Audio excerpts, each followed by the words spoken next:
You're welcome back to the channel. In this video, I'm going to walk you through a simple step-by-step guide on how to send money from Cash App to Apple Pay.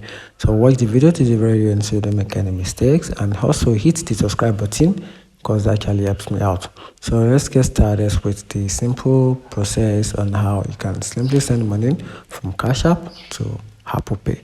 So literally, you can send money directly from your Cash App to your Apple Pay, but you can link your card to your Apple Pay, then use it like a regular card. So in this process, I'm going to show you how you can simply add your card. So let's get started. So the first thing is to open the wallet app on your iPhone, then tap the plus icon.